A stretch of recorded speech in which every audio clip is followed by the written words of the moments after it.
자수성가한 사람들의 스토리를 보다 보면 인생을 변화시킬 만한 정체성이 완전히 바뀌는 사건이 등장하곤 한다. 하지만 우리 모두가 이런 큰 변화의 계기를 만날 확률은 극히 낮다. 또한 운 좋게 이런 계기를 만난다 해도 기회로 생각하지 못하는 사람들도 많다. 스스로를 불행한 인간이라고 자조하기에 딱 좋다. 그렇다면 자수성가한 사람들이 겪는 엄청난 사건, 정체성을 바꾸는 사건을 인위적으로 만들어낼 수 있다면 어떨까? 영만이 겪는 대사건을 만들어낼 수 있다면 내 정체성을 드라마틱하게 바꿀 수 있지 않을까? 나는 그것이 가능하다고 생각하고 그걸 정체성 만들기라고 말한다. 이 정체성 이론은 역행자가 되는데 매우 중요한 스킬이다. 내 머리를 포맷할 수 있다면. 여기까지 읽은 당신은 지금 어떤 생각을 하고 있는가? 책 한 권 읽고 누구나 경제적 자유를 얻는다는 게 말이 돼? 아니, 그냥 자청은 로또 맞은 거야. 순전히 운빨인 걸 그대로 따라 한다고 되겠어? 참 꿈같은 얘기다. 나는 월 1,000만 원은 커녕 500만 벌어도 좋겠다. 그 마음 나도 정말 잘 안다. 책을 읽기 전까지 내 삶이 그랬다. 예전에 나처럼 인생의 밑바닥에서 힘든 친구들은 비슷한 심정일 거라 생각한다. 하지만 지금 내 정체성은 완전히 달라졌다. 20대에 책을 읽게 된 게 그 시작이었다. 정체성을 먼저 바꾸면 변화가 쉽게 만들어진다. 반면 정체성을 바꿀 수 있는 기회를 놓치면 계속 순리자로 살게 된다. 나는 책이라는 형태로 다가온 행운을 꼭 잡고 놓지 않았다. 그 책들은 패배주의에 사로잡힌 내 머릿속에 새로운 소프트웨어를 깔아주는 설치 가이드였다. 자의식 개체를 이루었다면 새로운 자의식을 세워야 할 차례다. 정체성은 삶의 동기다.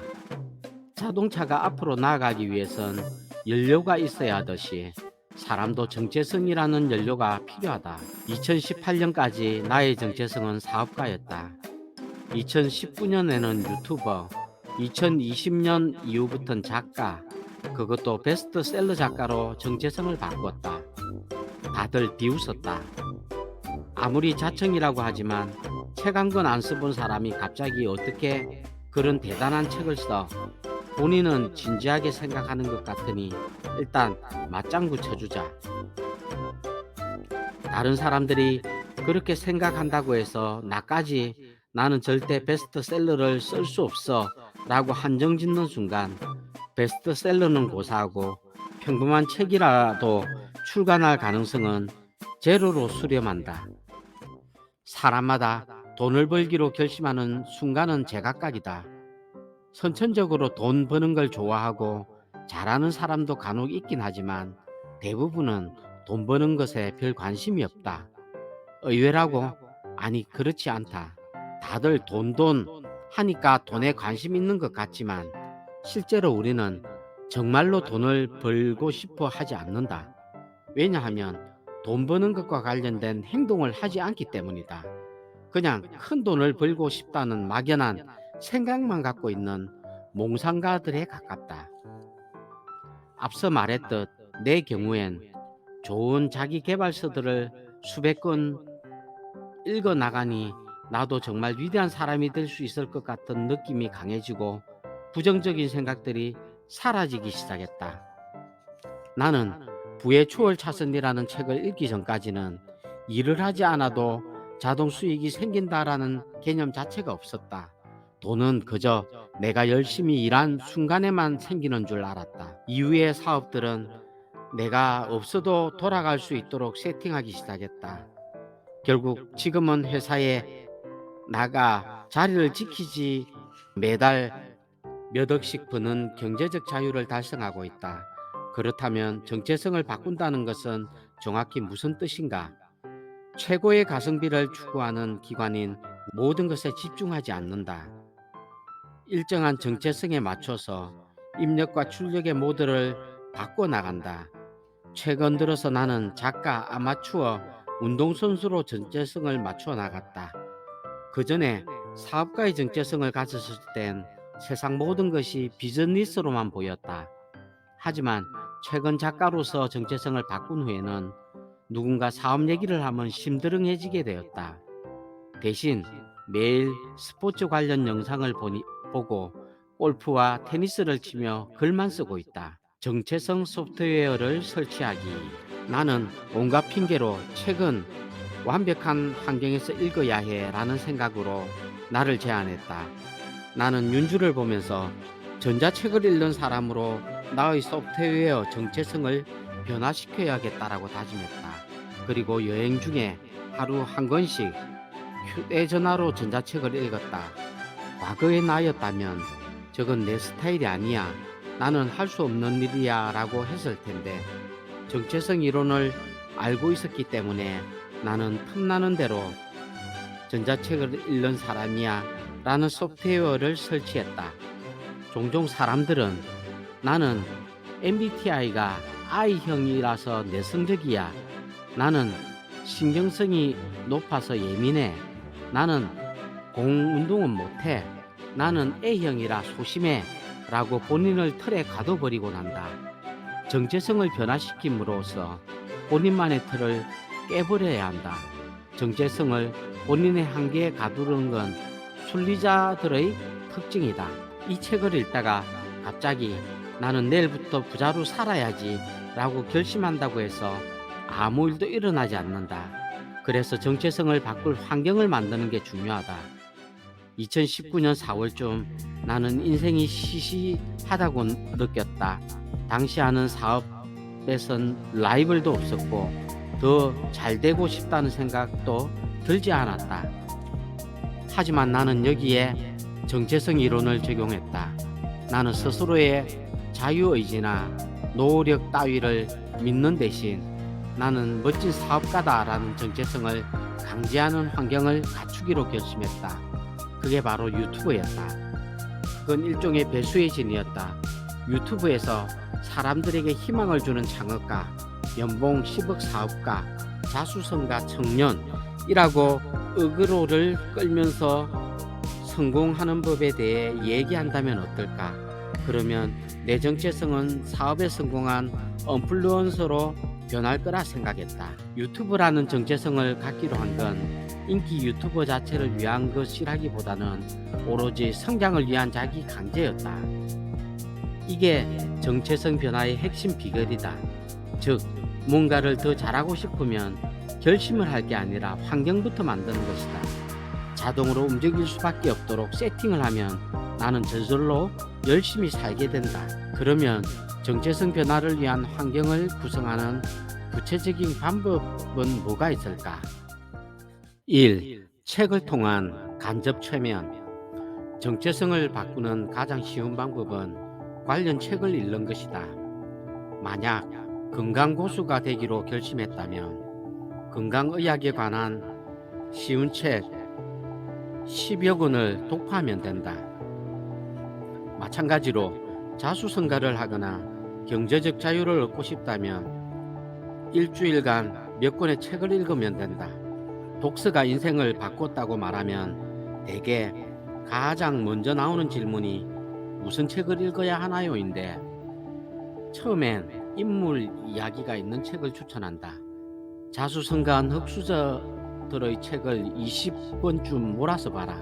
앞서 잠깐 말했듯 인간에게 거울 유런이라는 게 있어서 타인의 행동을 보기만 해도 본인이 직접 하는 것과 비슷한 반응을 뇌에 일으킨다. 이런 점을 잘 이용하는 게 바로 좋은 자기계발서 읽기다. 2. 환경설계. 환경설계는 앞서 말했듯 유튜브 개설 같은 게 대표적 사례다. 나를 궁지에 몰아넣는 방법이다. 주로 쓰는 방법으로는 선언하기가 있다. 사람은 그 무엇보다 평판에 민감한 사회적 동물이다. 인간의 유전자에는 평판을 좋게 유지하라 라는 명령이 아주 강력히 각인되어 있기 때문이다. 어린 시절 왕따를 당한 사람들이 심각한 심리적 문제를 겪거나 극단적인 경우까지 생각하는 이유도 이 평판 유지 본능 때문이다. 하지만 이러한 본능을 역이용한다면 오히려 어려운 일도 해낼 수 있지 않을까. 예를 들어 내가 굉장히 자주 하는 것 중 하나는 목표를 사람들에게 선언하고 그걸 못 이룰 경우 벌금을 내는 일이다. 실제로 지금 이 책도 휴가지에서 2주 안에 마무리하겠다고 담당 편집자에게 약속한 후 실패 시 1,000만 원을 드리겠다고 말해놓은 상태다. 이제까지 이 책의 마감을 11번이나 어겼다. 이 책은 이미 재작년에 완성하기로 되어 있었으나 매달 미루고 또 미뤘다. 결국 약속 시점을 한참 넘겼어야 이번에도 책을 마감하지 못하면 1,000만 원을 드리겠습니다라고 약속했다. 이상한 마케팅을 처음 창업할 당시에도 나는 나를 믿지 않았다. 생존에 위협이 되는 상황을 만들어야만 죽으라 일하게 된다는 걸 알고 있었다. 그래서 그렇게 환경을 설계한 것이다. 나는 스스로를 믿지 않는다. 자유의지를 믿지 않는다. 인간은 그저 유전자와 환경의 조합으로 움직이는 공식 같은 거라 생각한다. 3. 집단 무의식. 지금으로부터 2년 6개월 전 나는 유튜브를 은퇴했다. 그 당시에 잘 나가던 유튜버들이 모임이 있었는데 그곳에서는 조회수, 구독자 수가 많은 사람이 권력을 차지했다. 그러다 종종 다른 세계에 존재하는 즉 유튜브를 보지 않는 사람들과 만나서 대화할 때면 충격을 받았다. 그 유튜버 논란이 얼마나 이슈화됐는지 왜 모르지? 구독자가 100만이라는 것에 왜 놀라지 않지? 100만 유튜브를 천박한 직업이라 생각할 수도 있구나. 나는 유튜브 세계관에 몰입이 되어 있었던 것이다.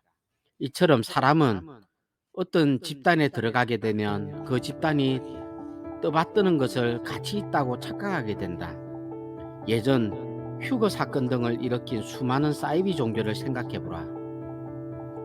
나는 테니스 동호회에 가입했는데 거기 들어가면서부터 저절로 어떻게 하면 테니스를 잘 할 수 있을까 고민하게 됐고 유튜브 영상을 보며 공부하게 됐다. 왜 그럴까? 그 동호회에선 테니스 잘하는 사람이 왕이기 때문이다. 모두가 테니스 얘기만 하고 선수 경력이 있는 사람은 거의 신급으로 초앙받는다. 그럼 경제적 자유를 얻고 싶다면 그렇다. 경제적 자유를 원하는 사람들이 모인 집단에 들어가면 된다. 돈을 벌고 싶다면 새로운 사람들을 만나는 일에 과도한 의미 부여를 할 필요가 없다. 당신이 만약 모든 것으로부터 자유롭고 싶다면 먼저 경제적 자유를 얻어야 한다. 그러기 위해선 자의식을 해체하고 정체성을 새롭게 만들어야 한다. 사람들은 자기 마음의 상처를 핥기에 여념이 없다. 내가 운 좋게 자유를 얻을 수 있었던 이유에 대해 항상 생각했다. 그리고 그 이유 가운데에는 자유의지에 대한 불신이 중요했다고 본다. 역행자의 주 개념도 무의식과 본능의 지배에서 벗어나야만 자유를 얻을 수 있다인데 이 개념 또한 인간에게 자유의지가 없다는 믿음에서 시작되었다. 순리자, 역행자 개념에서도 알 수 있듯 나는 사람의 운명은 어느 정도 정해져 있다고 생각한다. 상위 50%의 환경에서 태어났다면 이 범주에서 크게 벗어나지 못하고 그에 맞는 삶을 살다가 죽는다는 것을 말한다. 이런 것이 운명에 따르는 삶, 순리자의 삶이다. 우리에겐 자유의지가 없을지도 모른다는 생각은 나를 겸손하게 만들었다.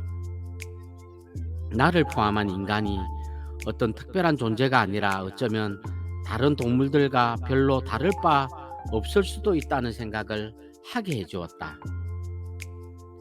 자기 아이디어가 정말 특별하다고 믿기에 사업을 하면 반드시 성공할 거라 착각한다. 결과는 빚만 남게 된다. 스스로 그저 생물학적 기계에 불과하다는 걸 잘된 일도 어쩌면 운 때문이었다는 걸 인정해야 한다. 본인이 수많은 결점을 지닌 존재라는 것을 인정할 때 오히려 타고난 사람이 될 수 있는 가능성이 열린다.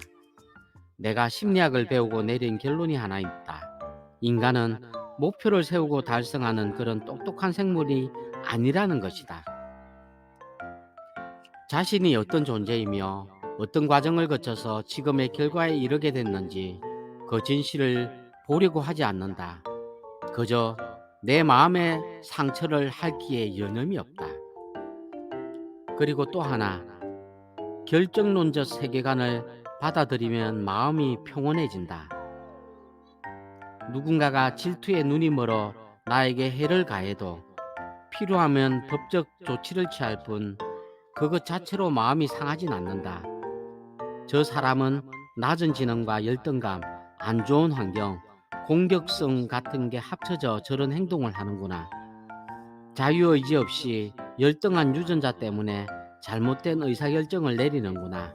참 안타깝다. 결국 타고난 대로 순리자로 살다 말겠구나라고 생각한다. 자의식을 역행자의 중요 키워드로 삼는 것은 이 때문이다. 나나 상대가 대단한 존재라고 생각하지 않고 그저 조건 지워진 유한한 존재라는 걸 철저히 깨달았기 때문이다. 구독과 좋아요는 사랑입니다.